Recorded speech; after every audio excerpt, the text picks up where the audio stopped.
দারাজ থেকে আপনি কিভাবে টাকা ইনকাম করতে পারবেন সেটাই আজকে ভিডিওতে দেখানো হয়েছে। দারাজ থেকে আমরা কয়েকটি প্রসেস ফলো করে টাকা ইনকাম করতে পারি, কিন্তু তার মধ্যে সবচেয়ে সহজ প্রসেসটি আমি আজকে ভিডিওতে দেখাবো। সুতরাং ভিডিওটি স্কিপ না করে শেষ পর্যন্ত অবশ্যই দেখবেন। এবং দারাজকে আমরা একটা খরচের জায়গা হিসাবে চিনি, কারণ দারাজে কিন্তু প্রচুর প্রোডাক্ট পাওয়া যায় এবং সেই প্রোডাক্টগুলো আমরা পারচেস করি বা কিনি, এবং তার কারণে আমাদের কিন্তু মোটামুটি ভালো মাপের একটা টাকা দারাজে খরচ হয়ে যায়। কিন্তু খরচের জায়গা থেকে যদি আমরা কিছু পরিমাণ টাকা ইনকাম করে নিতে পারি, তাহলে কিন্তু ব্যাপারটা খারাপ কিছু হয় না। তো দারাজ থেকে আপনি প্রোডাক্ট সেল করেও কিন্তু টাকা ইনকাম করতে পারবেন, কিন্তু তার জন্য আপনার প্রয়োজন হবে একটা সেলার অ্যাকাউন্ট। এবং দারাজে কীভাবে সেলার অ্যাকাউন্ট ক্রিয়েট করে কোনো প্রোডাক্ট বা জিনিস বিক্রি করে দারাজ থেকে টাকা ইনকাম করবেন, সেটি আজকে ভিডিওতে দেখানো হয়েছে।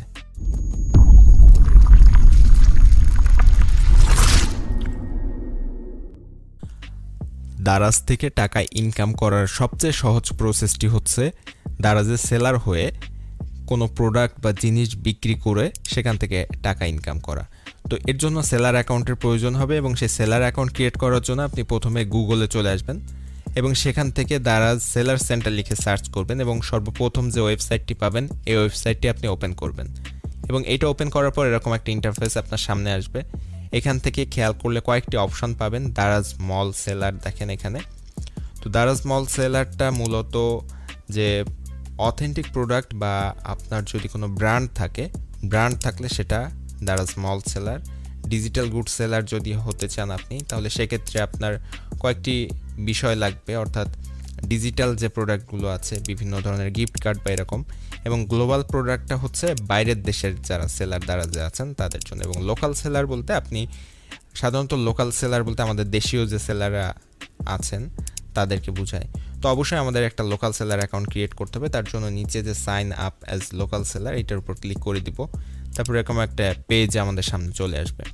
এখান থেকে যে ইন্ডিভিজুয়াল আর বিজনেস দুইটা অপশন আছে, এখান থেকে ইন্ডিভিজুয়াল অপশনটা সিলেক্ট করে দিই। এবং ইন্ডিভিজুয়াল অপশনটা সিলেক্ট করে দেওয়ার পরে আমরা এখান থেকে আমাদের ফোন নাম্বার এবং অন্যান্য যে তথ্যগুলো আছে সেগুলো আমরা দিতে পারবো। তো আমরা ইন্ডিভিজুয়ালটা সিলেক্ট করে দিলাম এবং এখান থেকে আমি ফোন নাম্বার দিয়ে দিব। আপনারাও সেম এখান থেকে ফোন নাম্বারটা দিয়ে দিবেন। এবং এখানে বলা হয়েছে অবশ্যই আপনাকে 18 বছরের বেশি বয়সের হতে হবে এবং আপনার অবশ্যই আইডি কার্ড থাকতে হবে। এছাড়াও এখানে আপনার প্রয়োজন হবে আপনার ব্যাংকের যে চেক বই থাকে, চেক বইয়ের প্রয়োজন হবে। তো এখান থেকে আপনি প্রথমে একটা নাম্বার এখানে টাইপ করে দিবেন, যে নাম্বারটা অবশ্যই আপনার কাছে থাকতে হবে, কারণ এই নাম্বারে কিন্তু দারাজ একটা কোড পাঠাবে, যে কোডটা আপনাকে এখানে বসিয়ে দিতে হবে।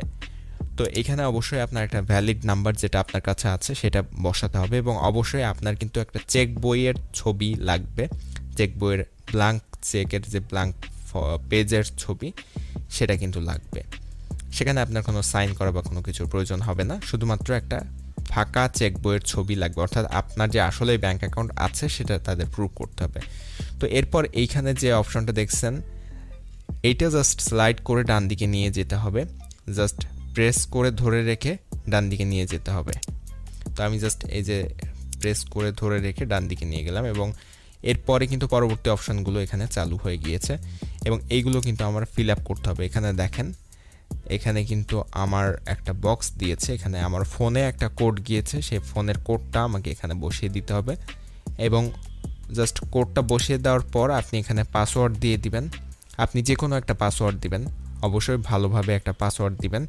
এবং পাসওয়ার্ড দেওয়ার পর আপনার পাসওয়ার্ডটা আবারও দিতে হবে পরবর্তী বক্সে কনফার্ম করার জন্য। তো এখানে কনফার্ম করার জন্য আরেকটা পাসওয়ার্ড দেওয়ার পর আপনাকে ইমেল অ্যাড্রেস দিতে হবে, এবং ইমেল অ্যাড্রেসটা কিন্তু অবশ্যই ভ্যালিড হতে হবে, অর্থাৎ ইমেলটা আপনার কাছে থাকতে হবে। তারা কিন্তু ইমেইলে কোড পাঠাবে, এবং পরবর্তীতে বিভিন্ন ধরনের যে তথ্যগুলো বা আপনার সাথে কন্ট্যাক্ট করার জন্য তারা ইমেলটি কিন্তু ব্যবহার করবে। সুতরাং অবশ্যই ইমেলটি ভ্যালিড হতে হবে, এবং আপনি কখনো পাসওয়ার্ড ভুলে গেলেও আপনি চাইলে এই ইমেল অ্যাড্রেসের মাধ্যমে আপনি আপনার অ্যাকাউন্টটা কিন্তু আবার সচল করে নিতে পারবেন। সুতরাং অবশ্যই ইমেল অ্যাড্রেসটা ভ্যালিড দিতে হবে, এবং ভালোভাবে আপনার কাছে যে ইমেল আছে সেই ইমেলটাই অবশ্যই দিতে হবে। এবং এরপরে স্টোর নেম যেটা আছে, এখানে আপনার স্টোরের নাম আপনি কি দিতে চাচ্ছেন, অর্থাৎ একটা ডিজিটালি আপনি দোকান খুলছেন দারাজে, তো এইখানে আপনি আপনার দোকানের নামটা কি দিতে চাচ্ছেন সেটা এখানে বসিয়ে দিতে হবে। এবং এটা বসিয়ে দেওয়ার পর জাস্ট নর্মালি নিচে যে টিকমার্কটা আছে, I have read and understood Daraz terms and condition, এইটার যে টিকমার্কটা আছে এই টিকমার্কটা আপনি দিয়ে দিবেন, তারপর সাইন আপ অপশনের উপর ক্লিক করে দিবেন। নর্মালি সাইন আপ অপশনের উপর ক্লিক করার আগে অবশ্যই এখানে সবগুলো তথ্য ভালোভাবে আপনি যাচাই পাসওয়ার্ডগুলো সঠিক হয়েছে কিনা সেটা দেখে নেবেন, এবং সব কিছু এখানে যে তথ্যগুলো দিয়েছেন সবগুলো ঠিকঠাক আছে কিনা সেটাও যাচাই করে নিয়ে তারপরে সাবমিট অপশনের উপর আপনি ক্লিক করে দিবেন। তো এখান থেকে সবগুলো যাচাই করে যদি সঠিক হয়ে থাকে আপনি যখন সাইন আপ অপশনের উপর ক্লিক করে দিবেন, দেওয়ার সাথে সাথে আপনার দোকানের সব কিছু কিন্তু ক্রিয়েট করা মোটামুটি শেষ। এখনও অনেক কাজ বাকি আছে যেগুলো না করলে আপনার দোকানটা কিন্তু অ্যাক্টিভ হবে না। তো এখান থেকে সাবমিট করার পর আপনার সামনে এরকম একটা পেজ ওপেন হবে। এখান থেকে আপনার যে ইমেল এবং পাসওয়ার্ড আপনি দিয়েছিলেন এই ইমেল এবং পাসওয়ার্ড দিয়ে আপনাকে সাইন ইন করতে হবে। তো আমি এখানে আমার ইমেলটা এবং পাসওয়ার্ডটা লিখে দিব ফার্স্টে, এবং লিখে দেওয়ার পরে আমি সাইন ইন অপশনের উপর ক্লিক করে দিব। আপনারাও সেম কাজটা করবেন, অর্থাৎ আপনাদের দোকানটা এখন সাইন ইন করতে হচ্ছে এবং এরপর কিন্তু অনেক কিছু কাস্টমাইজ করতে হবে। আপনার এনআইডি কার্ড এবং অন্যান্য তথ্যগুলো কিন্তু প্রোভাইড করতে হবে তাদের কাছে।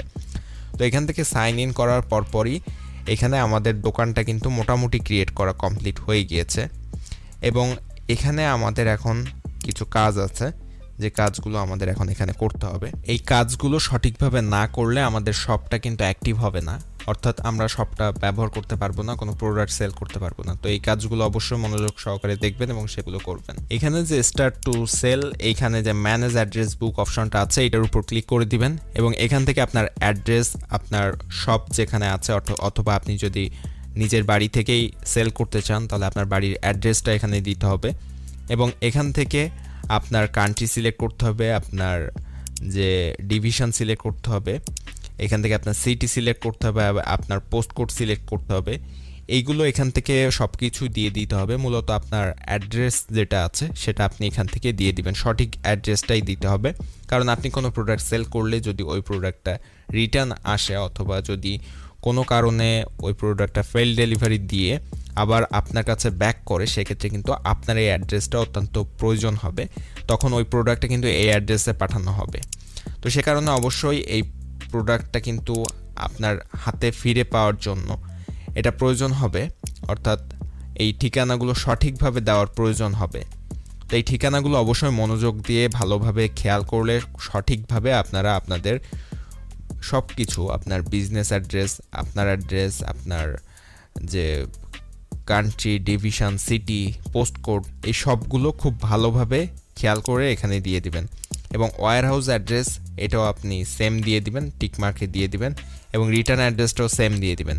কারণ এই দুইটা যদি আপনি সেম না দেন তাহলে আপনাকে কিন্তু দারাজের হাবের থেকে যেয়ে রিটার্ন প্রোডাক্টগুলো রিসিভ করে নিয়ে আসতে হবে, এবং এখান থেকে ভালোভাবে অ্যাড্রেসটা না দিয়ে দিলে হয়তো আপনার প্রোডাক্টগুলো আপনি ফিরে পাবেন, তবে একটু হ্যাসেল করার প্রয়োজন হতে পারে, কারণ আপনার প্রোডাক্টগুলো যখন ব্যাক আসবে তখন আপনার নিজের ঠিকানায় না এসে হয়তো দারাজের যে ড্রপ অফ পয়েন্ট আছে যেখানে আপনি প্রোডাক্টগুলো সেল করার সময় দিয়ে আসবেন, ওই জায়গা থেকে নিয়ে আসার প্রয়োজন হতে পারে। তো এর জন্য আর কি আপনি এখান থেকে এই অ্যাড্রেস বুকের অ্যাড্রেসটা সঠিকভাবে দিয়ে দিবেন। তো এখান থেকে অ্যাড্রেসের সব কিছু সঠিকভাবে দেওয়া হয়ে গেলে আপনি ওয়্যার হাউস অ্যাড্রেস এবং রিটার্ন অ্যাড্রেসটাও টিকমার্ক দিয়ে দিবেন। ওয়্যার হাউস অ্যাড্রেস এবং রিটার্ন অ্যাড্রেস ডান দিকে যে ব্লু কালারের টিকমার্ক আছে এই দুইটা টিকমার্ক দিয়ে দিবেন, এবং তারপর নিচে সাবমিট অপশনের উপর ক্লিক করে তবে তার আগে একটা জিনিস অবশ্যই খেয়াল করে নেবেন। এখানে দেখেন একটা রিমাইন্ডার দিয়ে দিয়েছে দারাজ থেকে, এটা বলতে চাচ্ছে যে আপনার এই দোকান খোলার পরে একটা প্যাকেজিং ম্যাটেরিয়ালস, অর্থাৎ আপনি কোনো প্রোডাক্ট যদি কারো কাছে পাঠাতে চান তাহলে দারাজের প্যাকেজিং ম্যাটেরিয়ালস, দারাজের পলি ব্যাগ এবং দারাজের যে বক্সগুলো আছে এগুলো আপনার কেনার প্রয়োজন হবে, এবং অবশ্যই কোনো প্রোডাক্টের অর্ডার আসার আগে আপনাকে একটা অর্ডার করতে হবে ওই প্যাকেজিং ম্যাটেরিয়ালস, এবং সেটা আপনার এই অ্যাড্রেসেই কিন্তু তারা পাঠিয়ে দিবে, এবং সেটা যদি আপনি রিসিভ না করেন তাহলে আপনার দোকানটা কিন্তু তারা ডিঅ্যাক্টিভেট করে দিবে। তো এটা এখানে কিন্তু ওয়ার্নিং দিয়ে দিয়েছে, রিমাইন্ডার দিয়ে দিয়েছে। তো এখান থেকে ওয়্যার হাউস অ্যাড্রেস আপনি চাইলে চেঞ্জ করে নিতে পারেন, অথবা আপনি টিকমার্ক দিয়ে সেম অ্যাড্রেস দিতে পারেন, এবং এখান থেকে যখন সব কিছু ঠিকঠাক হয়ে যাবে সব অ্যাড্রেস ভালোভাবে দেখে নেবেন, এবং তারপর এখান থেকে সাবমিট অপশানের উপর ক্লিক করে দেবেন।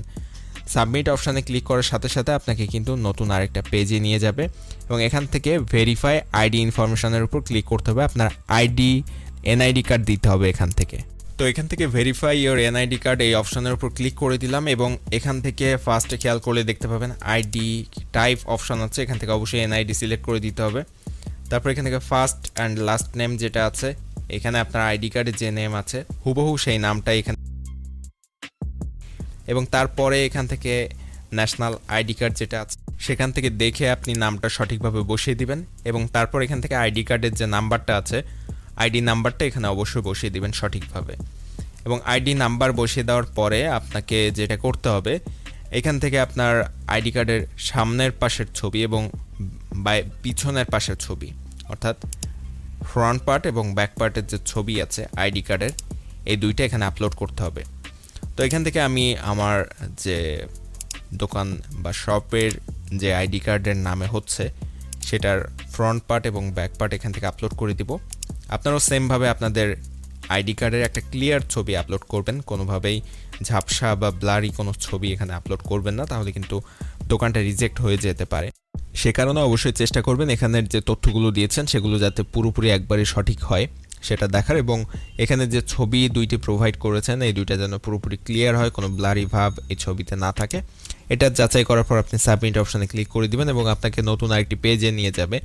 এখান থেকে আপনি ফিল ইন ব্যাংক ইনফরমেশন অপশনের উপর ক্লিক করে দিবেন এবং এখান থেকে ক্লিক করার পর আপনাকে এখন আপনার ব্যাংকের ইনফরমেশন, যাবতীয় যে ইনফরমেশনগুলো আছে সেগুলো এখান থেকে আপনাকে দিতে হবে। ফার্স্টে আপনার অ্যাকাউন্ট টাইটেল, অর্থাৎ আপনার অ্যাকাউন্টটা যে নামে খোলা হয়েছে আপনার নামেই খোলা হয়েছে, তো আপনার ওই যে ব্যাংক অ্যাকাউন্ট নেম যেটা আছে সেটা আপনি এখান থেকে ফার্স্টে বসিয়ে দিবেন এবং দ্বিতীয় যে বক্সটা আছে এই বক্সে আপনার অ্যাকাউন্ট নাম্বার যেটা আছে আপনার ব্যাংকের অ্যাকাউন্ট নাম্বার সেটা দিতে হবে। আপনার চেক বইয়ের উপরে আপনার অ্যাকাউন্ট নাম্বার লেখা থাকবে, আপনার অ্যাকাউন্ট টাইটেলও লেখা থাকবে আপনার চেক বইয়ের উপরে।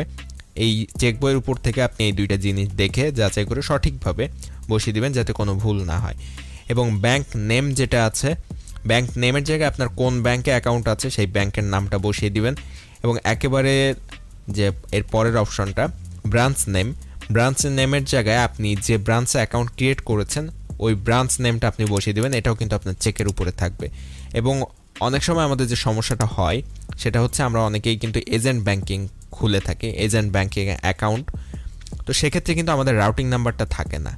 তো রাউটিং নাম্বার যদি আপনার না থাকে, অর্থাৎ আপনার ব্যাংক অ্যাকাউন্টে যদি এজেন্ট ব্যাংকিং হয়ে থাকে তাহলে সেক্ষেত্রে আপনি রাউটিং নাম্বারের জায়গায় জাস্ট এজেন্ট ব্যাংকিং এই কথাটা লিখে দিবেন, তাহলে কিন্তু হবে।